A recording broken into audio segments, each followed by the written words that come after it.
ঘরহীন ভূমিহীন ছিন্নমূল মানুষদের নতুন স্বপ্ন দেখিয়েছিলেন 12 গ্রাম আবাসন প্রকল্প।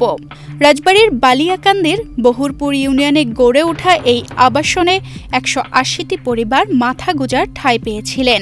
কিন্তু দীর্ঘদিন ধরে সংস্কার না হওয়া সহ নানা সংকটে বসবাসের অযোগ্য হওয়ায় একে একে আবাসন ছেড়ে চলে যাচ্ছেন বাসিন্দারা। খুবই খারাপ হয়ে গেছে, মানে বসবাসকৃত করার মতো আর কি ব্যবস্থা নেই।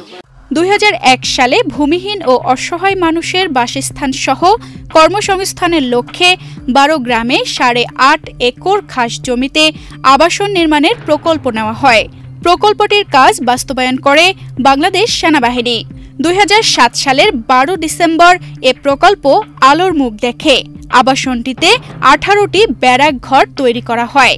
প্রতিটি ব্যারাকে 10টি করে পরিবার নিয়ে মোট 180টি পরিবার আবাসে ঠাঁই পায়।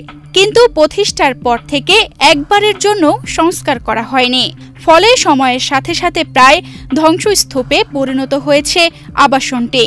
এখন অনেক ঘর পরিত্যক্ত, বহু পরিবার বাধ্য হয়ে অন্য জায়গায় চলে গেছে। যারা এখনো আছেন মানবেতর জীবনই তাদের নিত্যসঙ্গী। লবে পড়ে আইছিল হয়তো মানে দিবিয়ানা সপ্তাহ, সেই কারণে আইছিল। তারা এখন জায়গা আছে যেটুক সেইটুকুই চলে গেছে। কেউ বাড়িটাই ফেলাতে হয়েছে, কেউ জায়গা জমি ফেলাতে হয়েছে। আর জায়গা নাই, তারা কোন জায়গা যাবে? বৃষ্টি হলে কি করেন? এক জায়গায় থোপা হয়ে বসে থাকি। তার বৃষ্টি গেলে পারে পানিটা নিয়ে ফেলাই টলাইয়া তারপরে শুই। ডেকচি দেই, পাতিল দেই, থালি দেই, গ্লাস দেই, সবটা দিয়ে তারপরে বসে থাকি। আবাসন প্রকল্পের বাসিন্দাদের জীবনমান উন্নয়নে দ্রুত পদক্ষেপ গ্রহণ করা হবে বলে জানিয়েছেন নির্বাহী অফিসার। এই উপজেলা সহ সারা দেশে অনেকগুলো আশ্রয়ণ প্রকল্প আছে। আশ্রয়ণ প্রকল্পের অধীনে বেশ কিছু ঘর নির্মিত আছে। কিছু ঘর পূর্বের অনেকদিন আগের এবং কিছু ঘর সাম্প্রতিক। এখানকার যারা বাসিন্দা তাদের জীবনমান উন্নয়নে কি ধরনের সহযোগিতা করা যায় আমরা জেলা প্রশাসন এবং উপজেলা প্রশাসনের উদ্যোগে খুব দ্রুতই ব্যবস্থা নেব। সরকারের দ্রুত পদক্ষেপে 12 গ্রাম আবাসন প্রকল্প আবারও হয়ে উঠুক নিরাপদ ও আধুনিক, এমন প্রত্যাশাই এখন এখানকার বাসিন্দাদের।